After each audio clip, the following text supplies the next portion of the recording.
la... ¿Mande? Sí, o sea, lo que habríamos de ver es justamente cómo está el semáforo Ajá. y ver cómo digo, no sé, para los que ya quieran salir, a lo mejor ustedes ya están para salir, ¿no? Sí. Sí, pues ya hay, nomás ahorita los negocios que no están abiertos son bares, cantinas, gimnasios, museos, ni cines. A ver, ya nada más, permítanme abrir un archivo.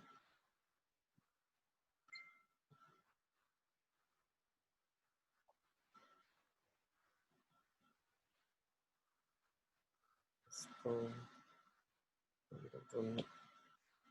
y el amigo todavía no llega. No, creo que no.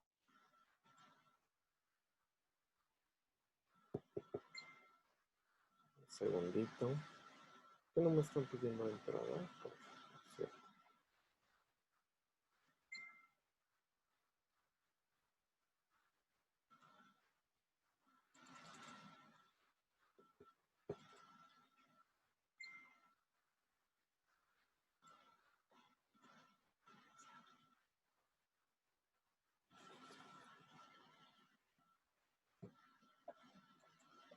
¿Hasta dónde llegamos ayer?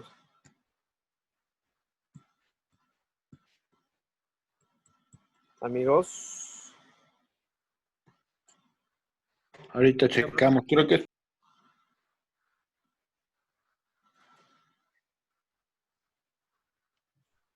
¿Qué dijo, profe? Que hasta dónde llegamos ayer.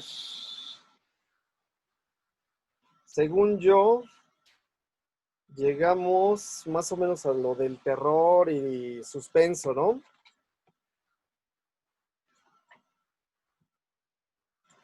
Había A dicho que... sorpresa, suspenso, todo eso, ¿no? Ajá, sí. A causalidad y casualidad. Sí. Ok. Pues ya.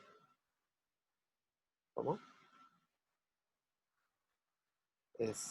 Bueno, pues de ahí podríamos avanzar, nada más para concluir lo de ayer. Es que por supuesto, siempre va a haber, lo habíamos dicho, una necesidad, ¿no? Una necesidad del protagonista para poder tener que caminar, tener una necesidad dramática. En conjunto con la falta, ¿no? La ausencia que tiene, la herida que habíamos dicho. Eso le va, recuerden estas palabras, la verdad es que son bien importantes. Quiero decirles que les tengo una sorpresa. No la quiero arruinar del todo, pero finalmente conseguimos la entrevista, la terminamos hace ratito, ya la tenemos, pero sí tenemos que editarla un poco. Entonces, mañana vamos a tener clase y la veremos el lunes. Entonces, el lunes vamos a ver esto y el martes lo vamos a dedicar ya a que me den todos sus escritos y probablemente concluyamos el martes, miércoles mismo, ¿ok? Entonces, esta parte quiero ser como muy, hoy que estamos entrando a la octava clase, a la octava clave, pues, quiero decirles que ya ahorita sí me gustaría, no me gustaría, más bien es necesario que el lunes, aunque veamos la entrevista, me manden ya en escrito, sus, sus guiones, o bueno, al menos las estructuras, pues, o sea, la idea, ya bien, ya un poco más claras, ¿no? De lo que tienen, etcétera. ¿Por qué? Porque mañana vamos a ver cómo escribimos un guión dentro de, por favor, me gustaría que bajen esta aplicación, es gratuita, al menos es gratuita 4 meses, me parece, o 3 meses. Se llama Cel TX, Celtics. No la Pro, sino la Cel, que nada más es digamos, para público abierto. Eso es lo que vamos a ver mañana. ¿Cómo es? A ver, déjame ver dónde se las escribo. Es aquí en chatear, ¿verdad? Hay una muy buena que también se llama Final Draft. Esa es la que Pero yo la de tengo. Final Draft tienes que comprar la suite, ¿no? O sí puedes bajar en Me YouTube. costó 100 y cachito y creo que ya es Forever. Pues exactamente, así como la tiene escrita el buen Eduardo, así es. CELTX. Perfecto, también está la que nos dices, que te costó ¿cuánto? ¿Cuál y cuánto te costó? 150, 140 y creo que ya es para siempre. Ok, perfecto. Porque Celtics, para mí es importante la de Celtics en el sentido de que tiene muchos plugs o vaya, muchas partes eh, en la cual puedes entrar hacia hacer un guión para televisión, para cine, para todo tipo. También sé que también la otra, pero esta es para mí mucho más manejable. La otra ya es más pro, ¿no? Me parece que ya necesita un poco más de dividir en secuencias y no sé qué tanta cosa, que de pronto se te puede complejizar, es lo que digo. O sea, es un paso dos, me refiero, es mucho más profesional, pues la que tú dices, pero está bien. A ver, sugiérenosla, a ver, escríbela aquí. ¿Cómo se llama? ¿Dónde la bajaste? John Profe. dice, hola, no puedo ver a nadie. ¿Por qué no puedes ver a nadie? Ay, no se ve nada. Pues ahí escríbenosla. Perfecto. Mi querido Eduardo, de cabeza, ya andas por ahí. Entonces les comentaba, justamente ya tenemos que estar trabajando sobre ese guión, porque mañana el final draft. Si el final draft, por supuesto, es mucho más eh, profesional y tal, eh, pero pues es un poco lo mismo. De hecho, aquí estamos en el Celtics, justamente nada más se trata de una manera, de un plug, pues, y ese nos lleva concretamente a la finalidad que queremos, que es tener un guión específicamente. Perfecto. Entonces, avanzando un poco de lo de ayer, les estaba comentando. Una vez que nosotros ya vimos esta necesidad que tiene el personaje, su viaje, que hemos visto todo esto de la idea, del conflicto y tal, nosotros ya nos tenemos que ir fijando ahora en lo que no hay que hacer. Así como hicimos cosas que por supuesto son las que tenemos que hacer necesariamente, que haya conflicto, que el personaje tenga acción, que todo lo que hemos visto, tenemos que ver las cosas que no debe de hacer, porque si no comenzamos a cerrar posibilidades dramáticas. Primero que nada, he de decirles que un primer draft, nadie en su vida ha filmado un primer draft. Y quien lo ha hecho se ha equivocado todo el tiempo, ha vivido en el error. Porque al final del día, ustedes tienen que entender que una película o un acabado audiovisual se hace varias veces. O sea, en la idea uno arranca con una idea, luego cuando la escribe y la aterriza en el papel o en la máquina, en este caso, ya es otra idea muy distinta a la que tuvimos. Les platico rápidamente. Yo en la película, espero que ya la hayan visto, se las puse gratis, ya el que no la vea, pues ya de plano está perdido, amigos. Pero el asunto de esto es que si la tienen que ver sobre la base de que yo me puse a escribir, si no la han visto, pues es un documental, es un falso documental. Entonces, hacer el guión de un documental per se, sabemos que es una idea que no va a quedar así. La gran diferencia entre en un guión, en una idea de ficción, en una idea documental, es que en una idea documental es que cuando uno se coloca sobre una hoja en blanco y demás, es porque tiene que entender que va a cambiar completamente los formatos, van a cambiar completamente las ideas y al final del día van a cambiar pues la forma, sobre todo pues el formato y todo esto. Pero ojo, la gran diferencia es que en una película que estemos planeando, va a estar todo establecido previamente, es decir, va a ser día o noche, va a ser en una locación o en tal locación, va a ser con tal diálogo o con tal acción, etcétera.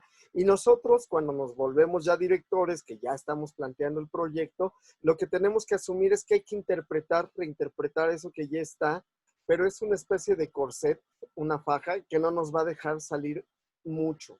O sea, es decir, si nosotros nos salimos, empezamos a inventarle, a hacer cosas distintas a lo que está planeado ahí, pues al final del día podemos incurrir en fallas tales, tan garrafales, que podemos, no sé, se me ocurre meter a un personaje que no tiene nada que ver en la historia y que de pronto desvíe completamente el curso lineal de las tramas y pues se acabó la película, ya es otra cosa, pues. Eh, entonces, en la ficción tenemos que estar muy, muy, muy cercados. Y en el documental no, todo lo contrario. Tú apartes de una hipótesis, partes de una premisa y vas descubriendo, por ejemplo, haces un documental de los pescadores que así le pasó. Tengo un ejemplo perfecto de un amigo que muy ecologista, que decía que en cierta laguna, los pescadores le hacían mucho daño a la pesca, ahí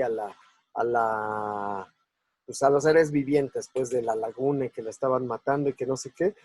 Y de pronto él fue descubriendo que, primero que nada, no podían hacer otra cosa porque vivían justamente de los pescados.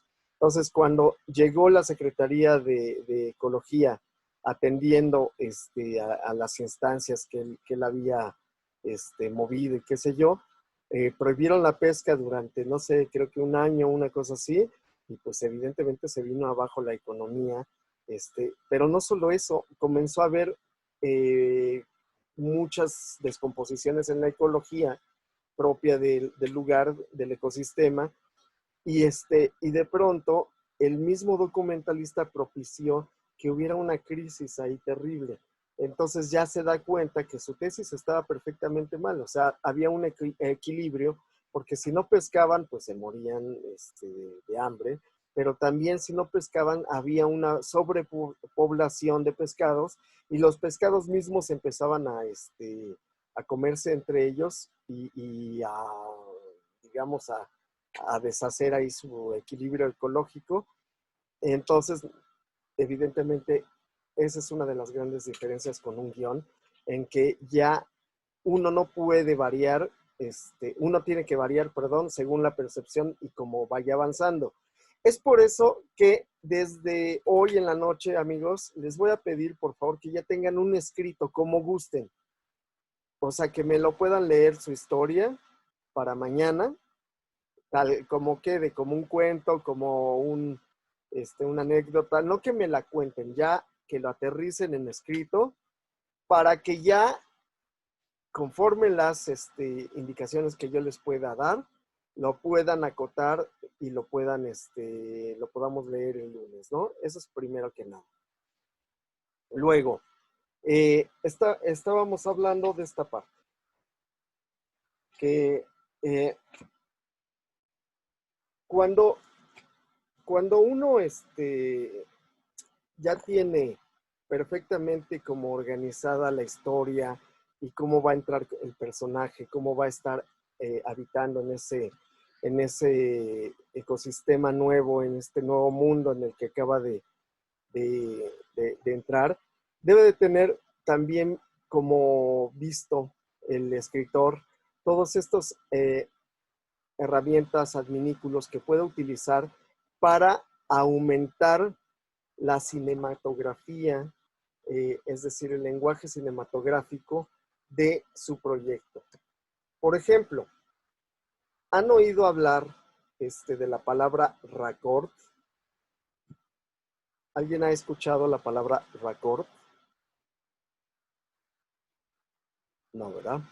Bueno, le avanzamos. No. Ok, sí me están escuchando, ¿verdad? Denme una señal de vida porque Sí. de pronto como están moviendo aquí Sí. la pantalla, de pronto no los veo. Sí, Entonces, sí te escuchamos. ok. La palabra raccord tiene una implicación muy, muy importante, tal como lo de la diégesis. La diégesis ya entendimos que es el universo donde van a convivir todos, donde van a estar ahí respirando, donde van a estar accionando y donde van a pasar las cosas, ¿no? Son las leyes, digamos, de esta historia. Pero ojo, vienen nuevas leyes. O sea, ya que tengo un universo, tengo que irme a la particularidad de estas leyes. Quien no entienda, de pronto, por ahí me va diciendo, pero todavía no arranco. El raccord justamente es lo que va definiendo el nivel de claves que yo voy poniendo con el espectador. Por ejemplo, han visto Malcolm el de en medio, ¿no? La serie de televisión, en que sale, son tres o cuatro, ¿no? Cuatro hermanos que son así súper traviesos, súper, ¿cómo se llama? Organizan un relajo de todo y qué sé yo. Pero hay uno desde donde se narra la historia, que es el punto de vista, que es justamente Malcolm. ¿Cómo lo define? ¿Cómo le dice el autor al espectador? Oye, amigo, todo esto que te estoy contando no es ni del autor, ni del hermano mayor, ni del menor, sino del de en medio, porque así se llama, ¿no? La serie. ¿Se acuerdan qué es lo que hace? Rompe la barrera, ¿no? Exactamente. Hace lo que en teatro dicen rompe la cuarta pared, ¿no? La Es cuarta decir, pared, ¿no?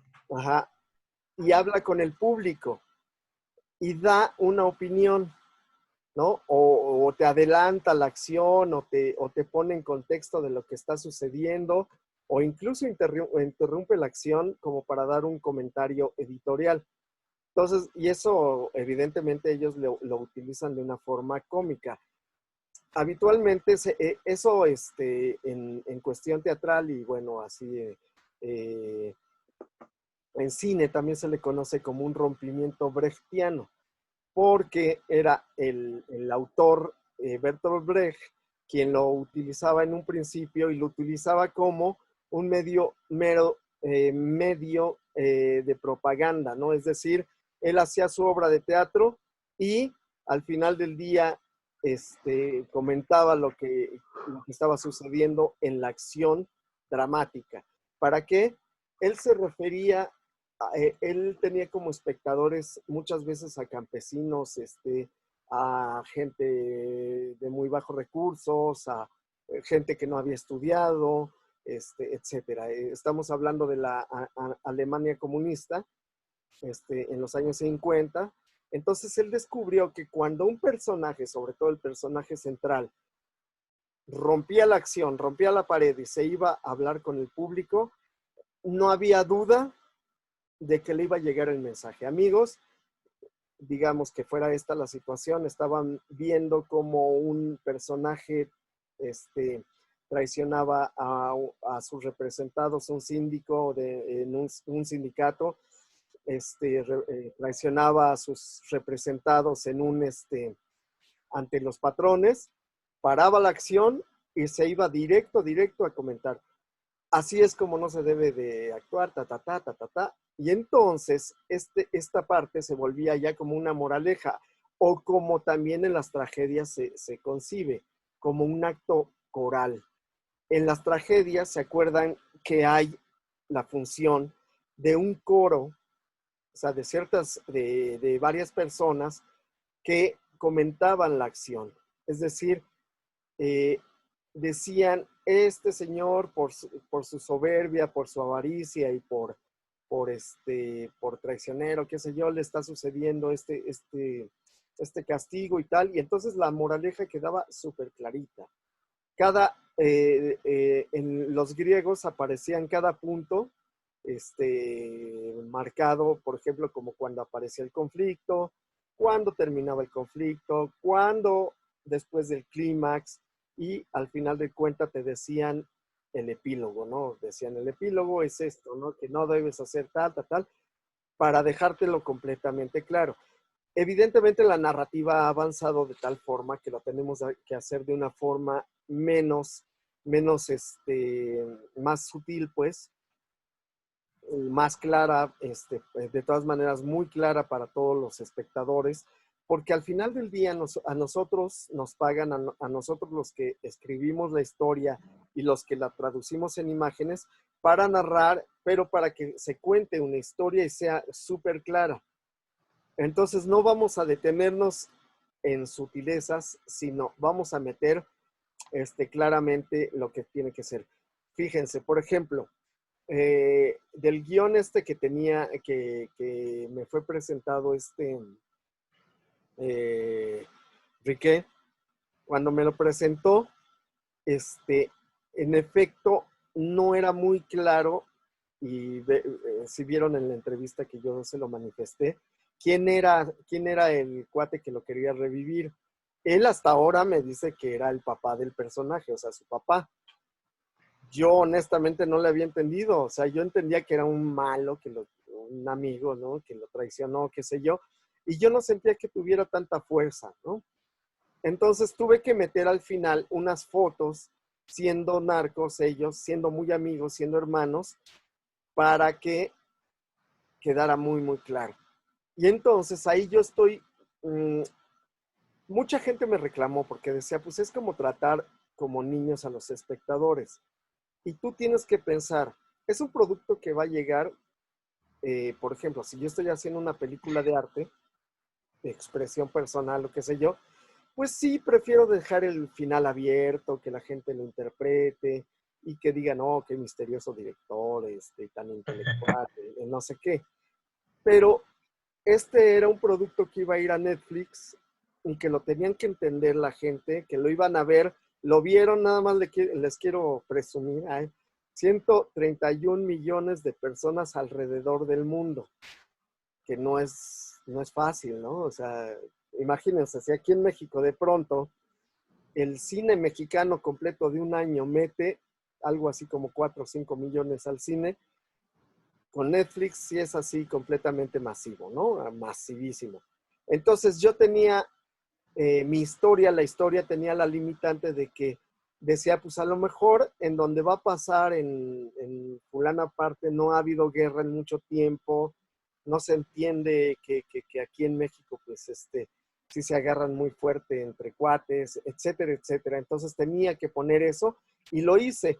Entonces, ese tipo de herramientas tenemos que entender cómo resolver, sobre todo el final. Si ustedes se dan cuenta, en una de las primeras clases, les dije que lo primero que tenían que tener claro en una historia no es ni el principio, ni los personajes, ni nada, el final. El final, ¿en qué acaba? Si tú no tienes el final de algo, no tienes el principio de algo. No tienes nada de una historia, me refiero. ¿Por qué? Porque cuando tú dices, por ejemplo, ustedes hermanos, dicen, un hermano va a matar al otro, ok, ya tienes el final, pero ese es un final del drama. El final que debes de tener es el final del universo de la historia. Es decir, pues sí, lo mata y ¿qué? O sea, ¿qué sigue? ¿Qué es lo que sigue? ¿Cuál es la consecuencia de eso? Y no tienes que hacer una gran historia, sino cómo tú, siendo su hermano, le vas a explicar a tu familia que se murió.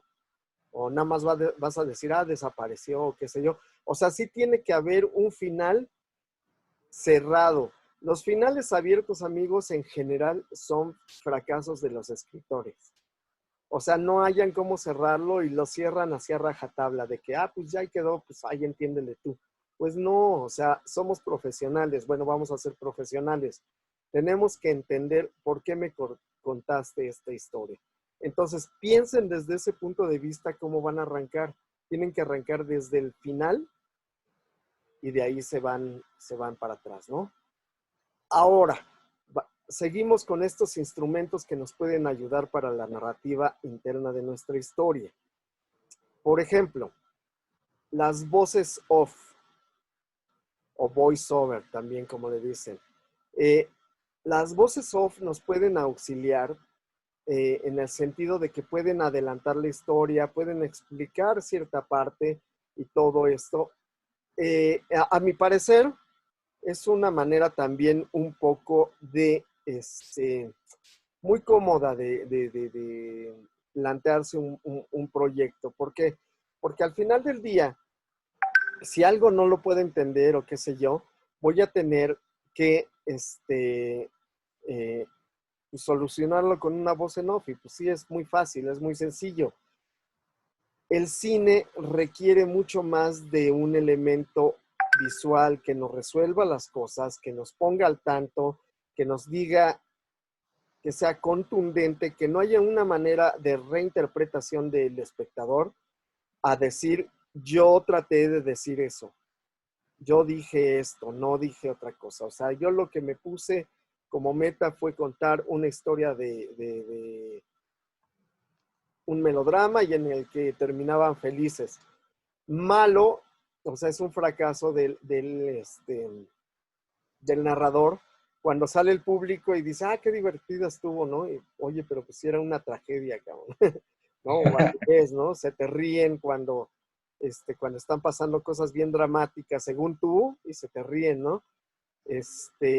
Me ha pasado, he tenido compañeros y he visto muchas películas.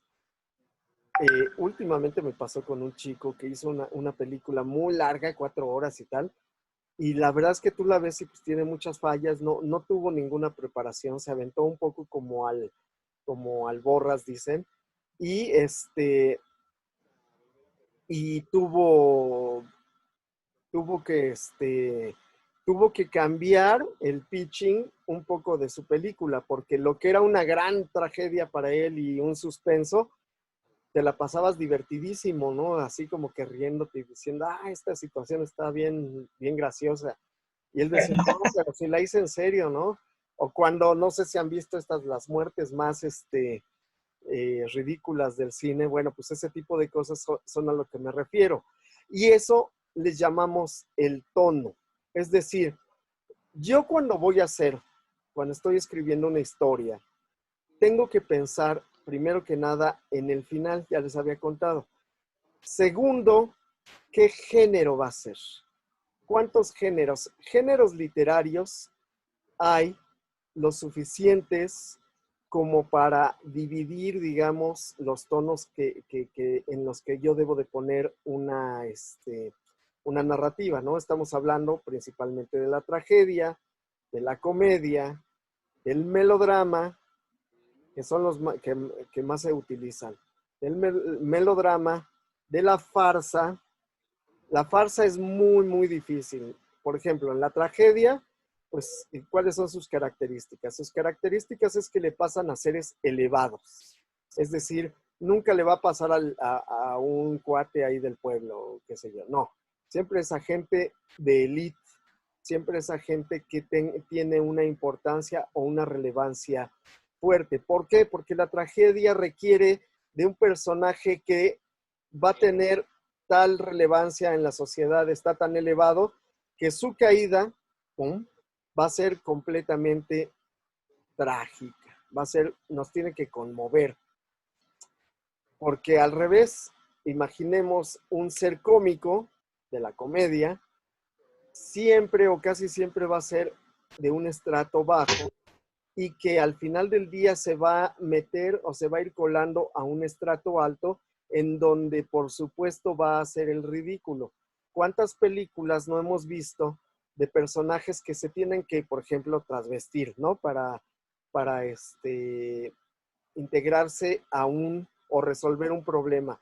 ¿Se acuerdan de la película Tootsie, no? Y de ahí les puedo decir miles de películas. Casi todos los cómicos tienen su película en que se tienen que vestir de mujer. Casi todos. Les estoy hablando desde aquí en México, Derbez, Omar Chaparro. Omar Chaparro, Cantinflas, Tintán, es decir, hasta esta película de Robin Williams. Robin Williams, exactamente.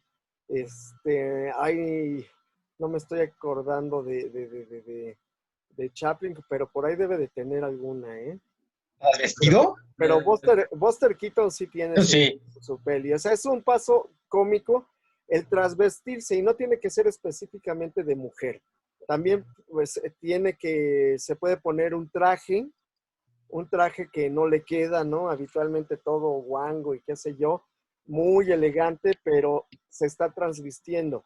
Entonces, ustedes van a ir encontrando y tienen que leer esta parte de los géneros, de cómo utilizar ciertas características que debe de tener los personajes, ¿no? Aquí en México hay un libro que yo les voy a tratar de pasar de aquí al lunes, de Josefina Huertas, que es acerca de los géneros. Es bien, bien amigable, y es un libro bastante concreto a lo que va, ¿no? Entonces, por ejemplo, en el melodrama, el tono, con diferencia a la comedia y la farsa, la comedia, por ejemplo, tiene que ser como el tono, en broma o serio. ¿La comedia? La comedia. Puede ser serio y puede tener drama. Pero sobre todo tiene que ser serio. Funciona mucho más. Mientras más solemne sea un personaje, más nos reímos de él. Acuérdense, por ejemplo, de Mr. Bean, o justamente, ¿por qué? Porque le está pasando, se vuelve ridículo lo que le está sucediendo, ¿no? Es decir, si es un personaje ¿cómo se llama esta película, amigo? En el que en un campo de concentración se queda... La vida es bella. La vida es bella, exactamente. Bella. Benigni, ¿no? Roberto Benigni. Imagínense que le quisiera hacer situaciones chistosas a su hijo dentro de una circunstancia de holocausto. Nosotros mismos seríamos incapaces de reírnos de eso. Pero ¿qué sucede cuando tratan de ser situaciones serias y pues nosotros sabemos que está dentro de un campo de muerte? Entonces se vuelve una especie de humor completamente negro, pero también se vuelve tragicómico porque nada le sale. Entonces, ojo, conforme yo utilice, digamos, los elementos de los géneros, puedo ir determinando en qué momento los puedo ir a aplicar. Melodrama. El melodrama tiene que ser siempre costumbrista y realista. Es decir, no podemos, aunque haya situaciones cómicas, aunque haya, como su nombre lo dice, el melodrama, su nombre lo dice así porque tiene que ver con mediciones de la melodía, ¿no? Es decir, casi siempre en el melodrama van a escuchar, van a encontrar canciones bailables, etcétera, etcétera. ¿Cómo los van a distribuir y todo esto? Justamente eso nos da la base de estudiar todos los géneros, cómo los utilizo, cómo veo, cómo participan, etcétera, etcétera. Tenemos, por ejemplo, hoy que hablé con esta persona, me dice que me contó que ella recibió un guión del que vamos a hablar durante la entrevista y ya les voy a encargar, por cierto, que vean, que busquen, por favor, sobre todo, amigo, que tú eres muy piratota, por favor, a ver si nos puedes bajar. La película se llama Misterio, a ver, apúntale, Misterio, y entre paréntesis, en el estudio Q. Misterio en el estudio Q de Marcela Fernández Violante. Ojalá y lo pudieras tener para mañana, para que lo puedan ver en la semana. Ustedes vieron Show de Truman. Bueno, esta película, sí recuerdan que se basa en que un personaje vive una vida que desde un principio nos salta y cada vez se va volviendo un poco más complicada hasta que descubre que en realidad está siendo televisado en en un programa en vivo, ¿no? Un reality show y tal, ¿no? Entonces descubre que en realidad es un personaje inventado y que su creador es el productor, que a lo mejor es su padre, una alegoría de entre la caverna de Platón y todo eso. La verdad es que es una película, una de las pocas películas en las cuales se acerca muchísimo, digamos, a, a- a lo excelso de que ese actor me parece buenísimo, Jim Carrey, que no tiene que utilizar todas sus expresiones como en La Máscara o qué sé yo, sino se dedica a actuar y le queda, creo que para mi personal criterio, la mejor película de él. Pero bueno, el asunto de eso es que rápidamente les cuento una anécdota, es que esta película la maestra la hizo en el 1980 y la película de Jim Carrey ya es en los 90, no recuerdo bien, creo que en 98 o un poco antes, quizá 94, pero es igualita. Entonces nos cuenta cómo pues como muchas veces Estados Unidos ve a todas las cinematografías mundiales y se la roba, ¿no? Y sin pedir permiso, sin nada de eso, ¿no? La De eso trata. literal sí te la piratearon.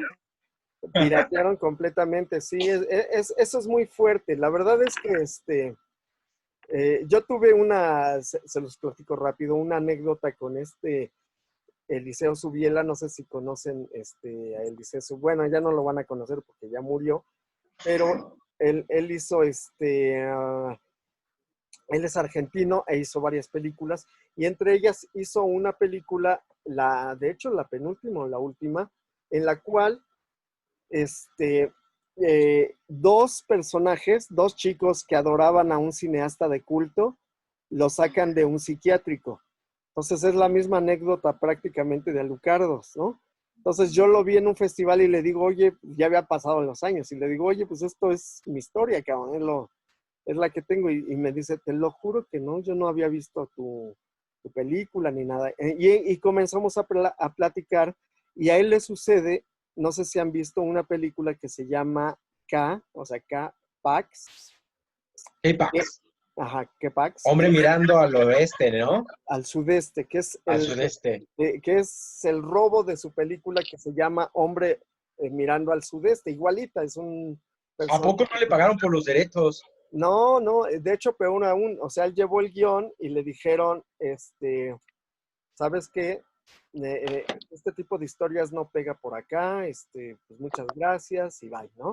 Y de pronto un par de años después aparece, él quiere mover legalmente esto y pues no, es inamovible, ¿no? Pues la verdad es que la piratería en este tipo de cosas reina. Un cineasta que conocimos en Brasil que se llama Cede Cachao, lleva a un personaje que es el mismo Cede Cachao, que es un personaje que según esto se mete en tu cabeza mientras estás soñando y desde adentro de tu cerebro te mata, ¿no? Todos amanecen muertos de un paro cardíaco, pero pues en su cerebro, en el sueño, los aterroriza. Entonces va y les dice, oye, esta es mi historia y la quiero hacer aquí, cómprenla y déjenme dirigir y no sé qué. Y de pronto le dicen, no, pues sabes que esto no pega acá, adiós, ¿no? Y 2, 3 años después, lo mismo, aparece Freddy Krueger. Y lo que conocemos hoy como la calle del infierno. Incluso este hombre se acaba de morir hace unos 3 meses, usaba las uñas larguísimas, entonces desde todo le piratearon así, desde su persona, ¿no? Hasta incluso, ¿no? El personaje. Bueno, todo esto para decirles justamente que también sean muy concisos. Cuando lean su historia, que está muy padre, regístrenla, chicos. O aunque no esté padre, porque puede ser que sea el arranque de una historia. O sea, por ejemplo, amigo dice, ay, tengo esta historia, ¿no? Y todos decimos, bueno, está medio chafa la historia, pero el nudo de la historia está padre. O sea, un hombre que se mete al sueño de la gente. Entonces no le voy a agarrar todo lo demás, pero eso sí, eso sucede muy habitualmente. Platón lo aducía también a una cosa más metafísica, que decía que las ideas andan en el aire y la telepatía y todo ese tipo de cuestiones paranormales que tú entenderás mucho, aplican para las ideas. Yo, en mi experiencia, pues sí existe, por supuesto, me ha pasado muchas veces, sobre todo con estudiantes que se copian entre ellos, pero pues sí, de que hay ideas gemelas, hay ideas gemelas. Bueno, entonces, Oiga, para esto, profe, entonces, perdón, entonces esas historias nunca estuvieron registradas al principio y por eso se las piratearon. no, sí están registradas, amigo, pero pues métete, es lo mismo, digamos, en que tan sencillo, un ejemplo, tú metes ahorita a la cárcel a un político aquí en México y por lo que quieras va a poder salir de alguna forma. Va a comprar un juez, va a desvirtuar el juicio, ¿no? Va a aducir que lo arrestaron de una forma mala y entonces tiene que salir, etcétera, etcétera. En Estados Unidos, como es un sistema judicial mucho más fuerte, eso no quiere decir que no sea corrupto, pero es mucho más fuerte. Si tú te metes a una demanda, tú mexicano, te metes a una demanda de autores, te cae la Motion Picture Association, ¿no? Y adiós, cara. Adiós. O sea, no solo, a lo mejor tú tienes toda la razón, pero te va a hacer trizas económicamente. Entonces, lo mejor que puedes hacer, bueno, también les quiero poner un ejemplo, pero ese sí es un poco vergonzoso, honestamente. El de Guillermo, ¿no? Pues también le pasó, el de Del Toro. O sea, también le pasó, él vio un cortometraje, vio la idea y dijo, pues está padre. Y pues de pronto, un buen día, se aparece con una película parecida a la secuencia de este cortometraje y pues sí, era muy evidente, ¿no? Era muy, muy evidente, completamente evidente. O sea, innegable, pues. Él argumenta que no, ¿verdad? Pues sí, pero es muy evidente, ¿no? Es muy evidente. Y es tan evidente que justamente lo tuvo que parar pues como le hacen los gringos, a billetazos, ¿no? O sea, ya toma tu $1,000,000 y cállate, ¿no? Un poco así pasó el asunto. Pero bueno, regresando a esta parte, siempre hay que tener en cuenta que estas historias nuestras, pequeñas o grandes o lo que sea, pueden tener el germen de una gran miniserie o de una película y tal. Entonces sí tenemos que ser bien concisos. A los que van llegando, a los que van integrándose, David, saludos, Ángela, y de Hola, ¿qué cabeza, Saludos, gracias. sí, les estaba diciendo que mañana vamos a estar escribiendo, les recomendé que bajen una aplicación que se llama Celtics, que es CELTX, así se llama la aplicación, y ese es para escribir guiones. Entonces, por favor, mañana necesito que escriban el guión como lo entiendan, así como les dé, van a entrar a la aplicación, la verdad es que está muy sencilla. Yo mañana vamos a estar escribiendo y viendo, pero que yo ya quiero llevarme algo escrito para que mañana mismo podamos comentarlo y el lunes que tengan una nueva versión, porque el lunes vamos a ver la entrevista con la maestra Fernández Violante, de forma abierta, pero en la clase, digamos, vamos a leer las historias, chicos. Entonces, porque esto ya concluye para el martes, miércoles. Eso no quiere decir que no tengan unas asesorías personales o que se puedan escribir. Aprovecho para hacer el comercial justamente de que ya vamos a abrir el 8 de junio el nuevo curso de producción digital. Entonces, pues para que estén buzos, ¿no? Lo otro, entonces seguimos, ¿qué otras herramientas? Yo ya dije, bueno, tengo un género y tengo que buscar también una herramienta que me da los géneros, ¿no? Para tal cosa, pues tengo que estudiar los géneros. O sea, ¿qué es lo que quiero hacer? ¿Quiero hacer que la gente se ría? Bueno, pues es una comedia. ¿Quiero hacer que la gente se conmueva, pero tenga una participación más dramática, bueno, estoy hablando del melodrama. Quiero romperle el llanto a la gente, pues es una tragedia. Quiero hacer pensar mientras se está riendo la gente, no solo es una comedia, sino ya estoy en la farsa. La farsa, les digo, es el grado sumo de los géneros, en el sentido de que la farsa utiliza prácticamente, recurre a todos los géneros. Ahora sí que es el género de géneros y es muy, muy, muy difícil. Una probable ejemplo de farsa puede ser la película Brasil de Terry Gilliam.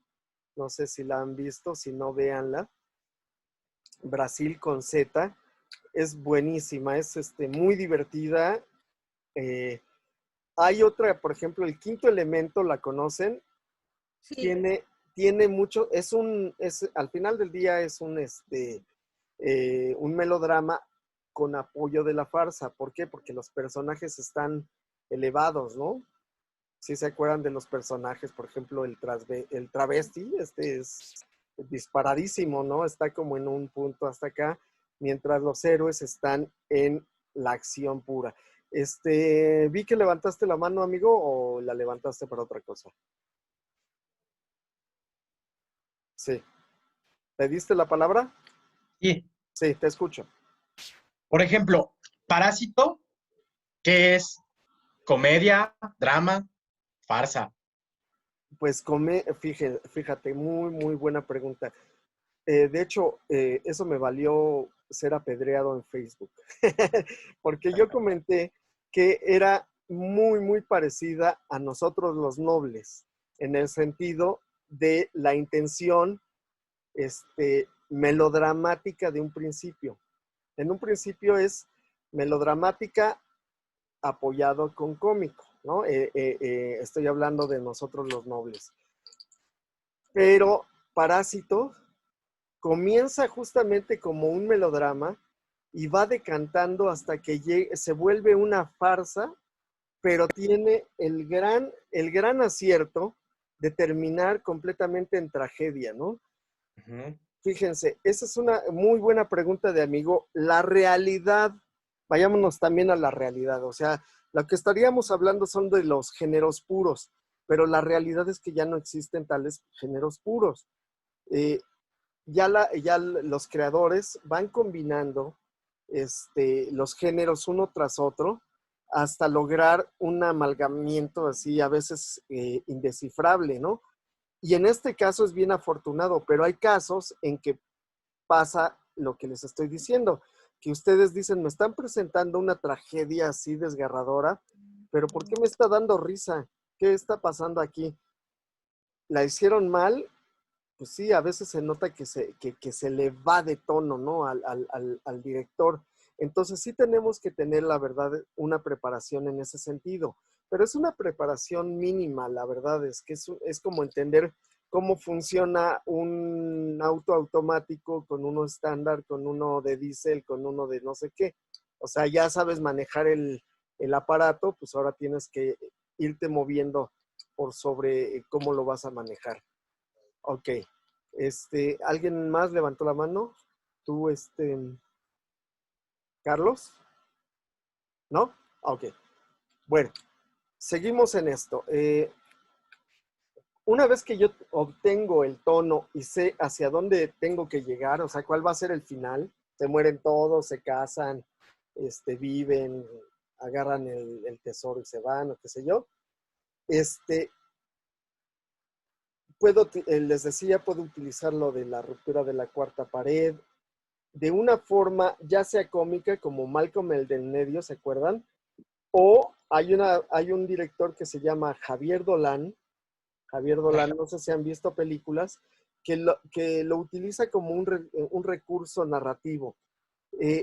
Tú estás viendo la historia, sobre todo en una película que se llama Mommy, o sea, Mami, en la cual pues la historia va de que tiene severos problemas con su mamá, pero pues como todos la amamos y todo esto, ella tiene severos con su definición con la definición sexual de su hijo y demás, pero van a llegar a un encuentro.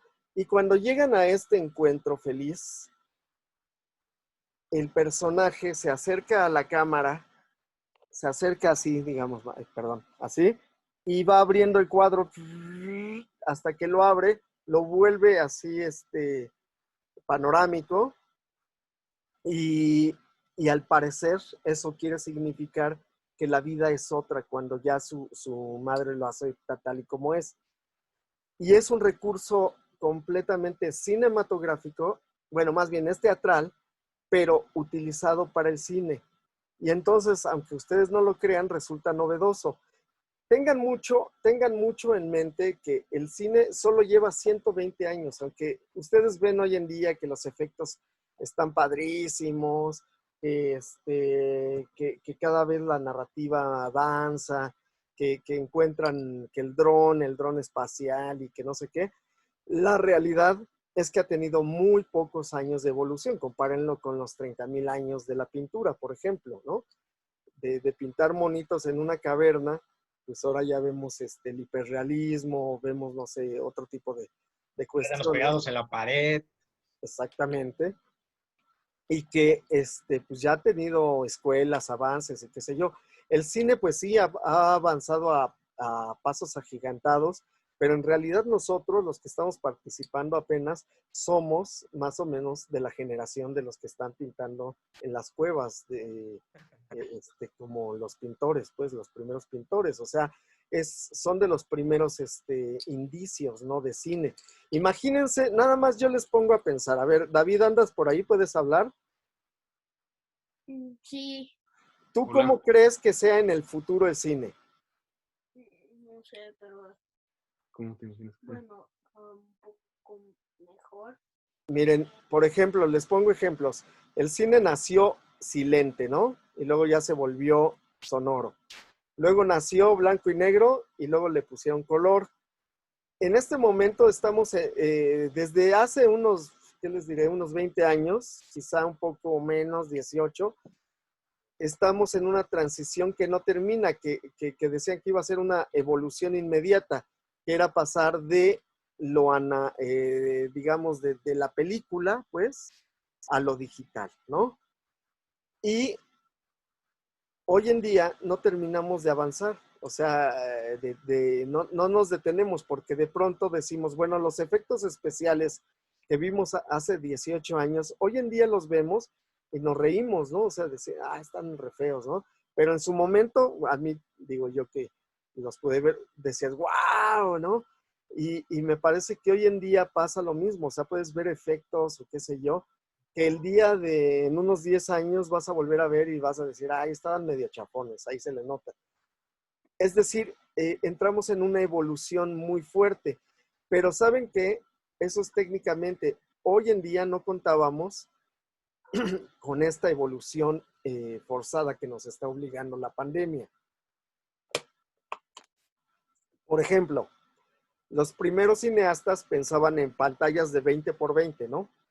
Y proyectar su película muy luminosa en un centro oscuro y con mucha gente.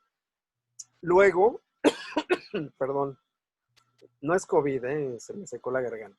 Es tequila. El asunto de esto es que evolucionó de pronto a la televisión, ¿no? Nace una televisión pequeña ahí de 30 pulgadas o no sé cuántas, muy pequeño comparado con la proyección de 20 por 20. Y los primeros directores pues no pensaron que su película iba a ser así, entonces las cortan, etcétera. Pero en su vida se imaginaron que la iban a ver en un celular pequeño, como hoy en día. Y nosotros ahorita estamos pensando, pues sí que se ve en el celular, pero mañana va a ser que la vean en el reloj. O he leído también en el muy interesante en que va a ser con pupilentes, o sea, aquí se ponen un pupilente y ahí vas a ver la película enfrentito de ti aquí. Sí he visto el experimento ese, se ve muy loco. Son injertos, ¿no? Entonces, ¿cómo le vamos a hacer con todo eso? Es decir, ¿cómo vamos a pensar en todo eso? Les digo, de los primeros cineastas, pues decían, bueno, van a ver así un pantallón y se van a dar cuenta que por atrás aparece el monstruo. pero ¿qué tal que no?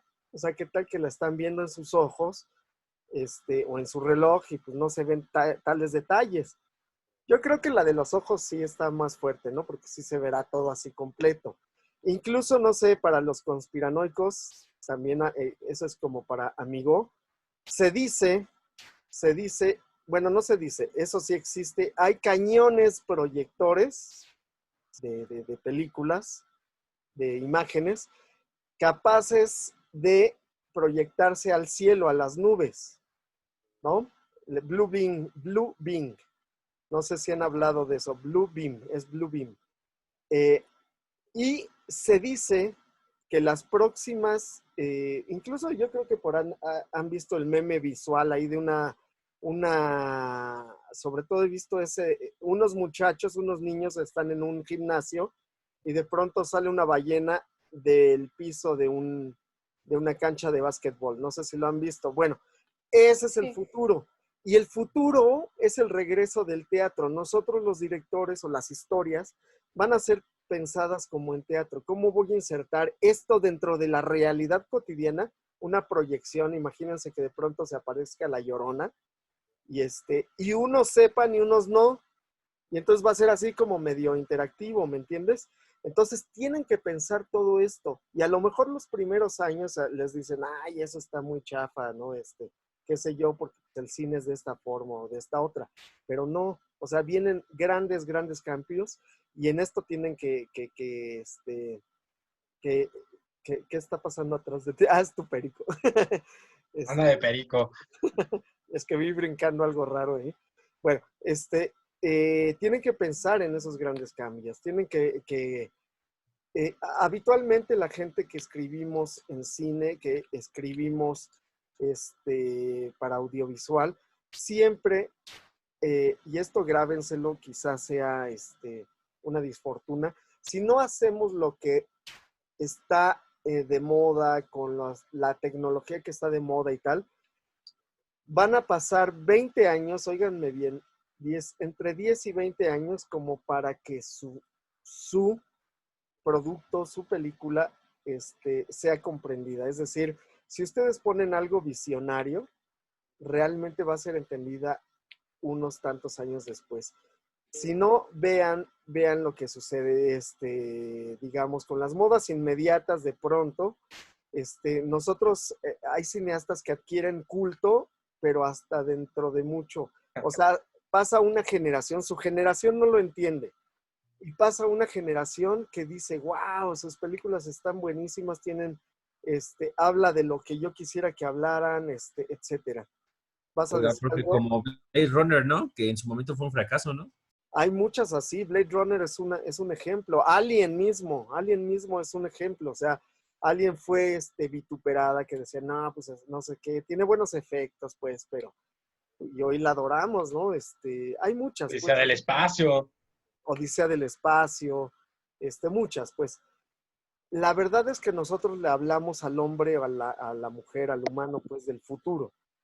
En ese sentido, sí tienen que pensar hasta dónde llegan mis alcances. Muchas veces ni nosotros mismos nos damos cuenta de eso.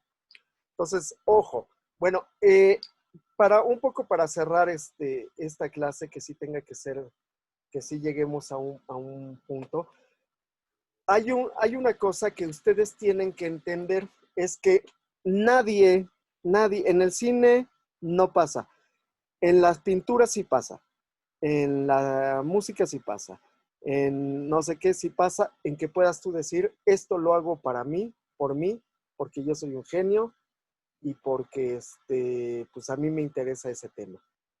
En el cine, lo primero que les digo, y se los digo de una vez, para que no digan, el Ulises nos engañó, nos aventó así al ruedo y ya soy cineasta y ahora quedé completamente pobre. No. Lo que vamos a entender, amigos, es que el cine sí es un fenómeno financiero. Es decir, yo puedo hacer una pintura o una serie de pinturas, de cuadros, y las guardo y pues no sé, en 30 años las saco y a lo mejor alguien las compra, o no las hice para eso, las pongo en mi pared y ahí se quedan. Lo mismo para una poesía, ¿no? Yo hice una poesía y pues no me interesa si la entiendes, si te conmueve o no, pues allá este problema, lo que sea, ¿no?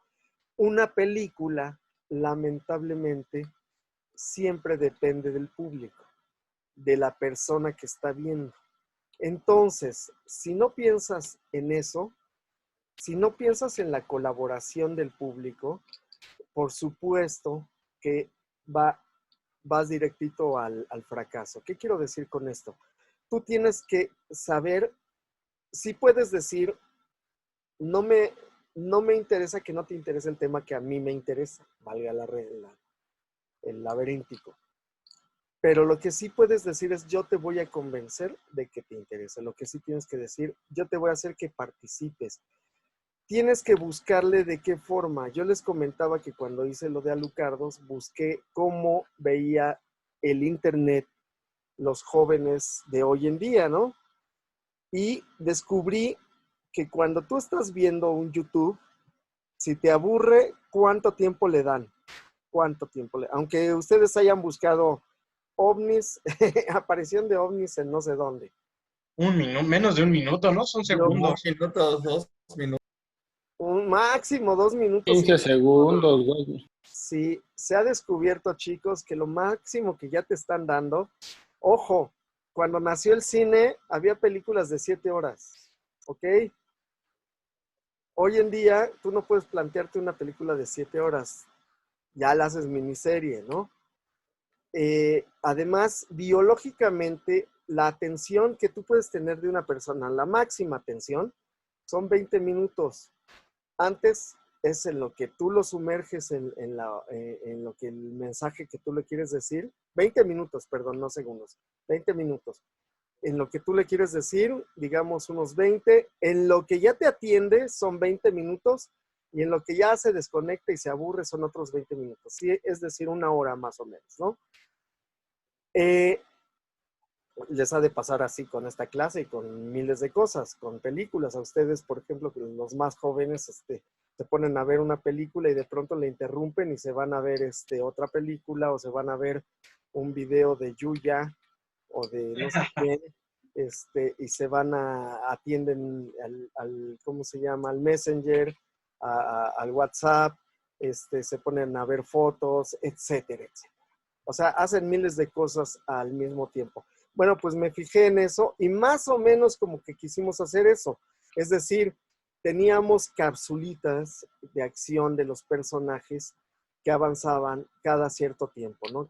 Les dábamos 3 minutos, 5 minutos, 1 minuto, a lo mejor un beat, etcétera, etcétera. Y así fuimos avanzando. ¿Y qué creen?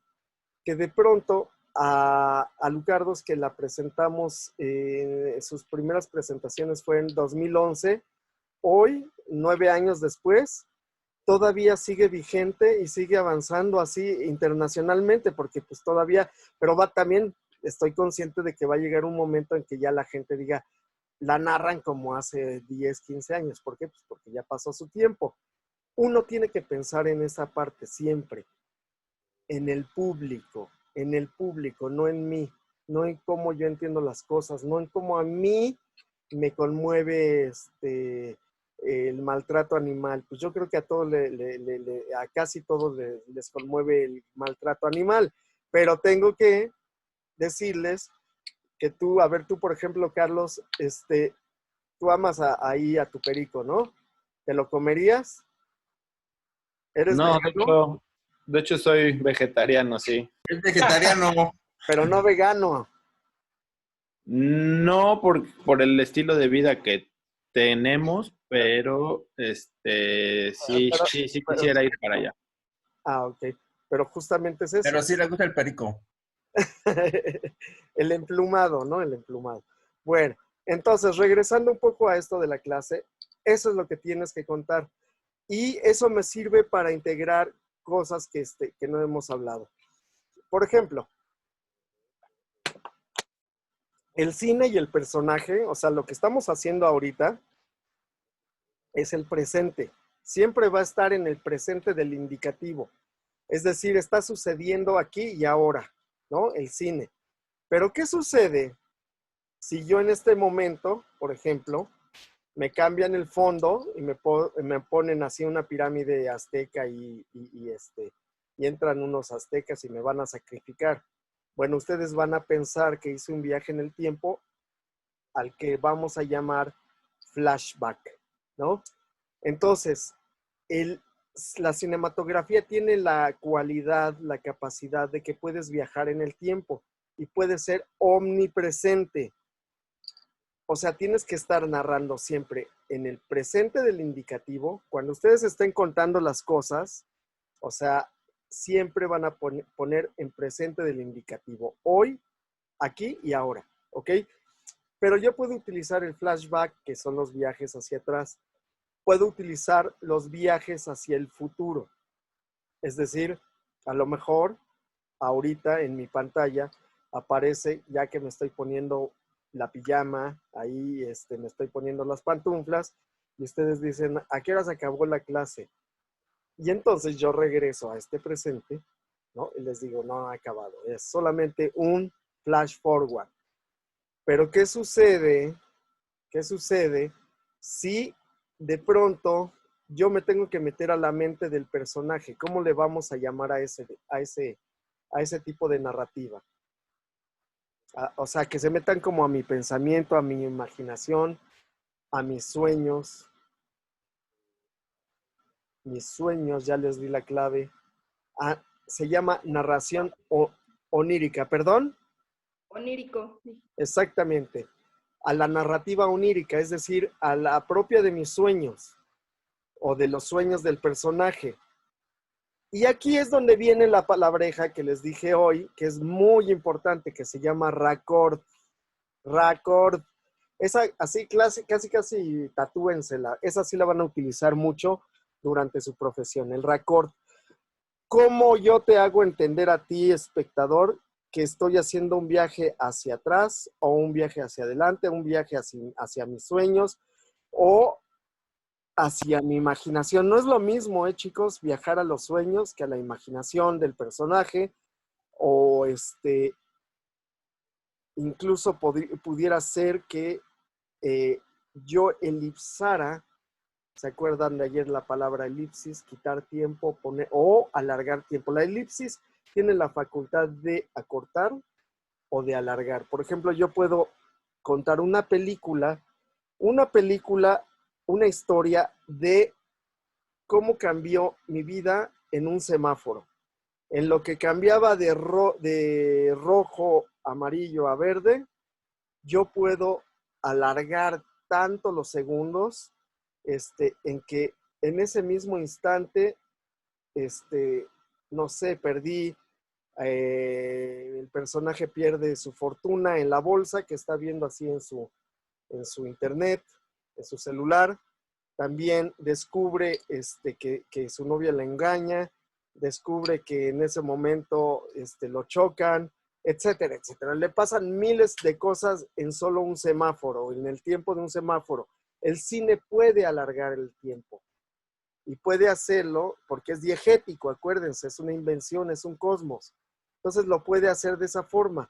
El cine puede hacer que tú viajes hacia atrás, hacia adelante, hacia el interior. Puede ser que incluso haya un mundo paralelo funcionando mientras está este punto pero el asunto, el gran triunfo del narrador es hacer que lo entienda el espectador. ¿Cómo? ¿Cómo han sido hasta hace no mucho estas maneras de hacer entender al público que estoy recordando? ¿Se acuerdan? ¿Han visto películas antiguas o programas de televisión o series incluso en las cuales la pantalla se hace como de agua y se oye un arpa, ¿no? Entonces, pues alguien está soñando, ¿no? O las más recurrentes, un fade, o sea, la pantalla se pone negra y regresamos a que al presente, ¿no? De la historia, etcétera. Todo eso se llama raccord. El raccord es el hilo con que yo voy tejiendo cada segmento de secuencias narrativas. ¿Sí me expliqué? Sí. ¿Seguros? Ok. casi ya nos vamos, ya me voy con eso, pero quiero que tengan muy presente en sus narrativas, que son de 5 minutos. No, pero ahorita. Es que ahorita sigue la clase, entonces todavía se tienen que conectar. Tienen que entender cómo voy a unir, cómo voy a hacer que el espectador me entienda. Hay muchísimas maneras. Por ejemplo, si yo ahorita tapo con mi mano la cámara y se destapa y ya estoy en Egipto, Ya viajó. ese es un récord. Si yo estoy en Egipto y tapo y de pronto destapo y ya estoy en la luna, ese es un récord. Es decir, el récord es un elemento narrativo que hila a las historias secuenciales. Tienen que pensarlo y tienen que utilizarlo en sus 5 minutos de historia. Chicos, para mañana, por favor, escrito como sea, o sea, el cuento así, tal, y el fin de semana ya vamos a escribir el guión. Mañana, por favor, ya quiero así su historia. Era esto, es lo otro, como cuento, como lo que sea. Entonces, nos vemos en punto a las 7:30 porque va a ser un poquito largo, ¿no? Porque van a estar con las narraciones. Los saludo mucho. Los quiero mucho, chicos. Nos vemos mañana. Cuida, maestro, descansa. Gracias. Adiós. Bye, bye, bye, bye.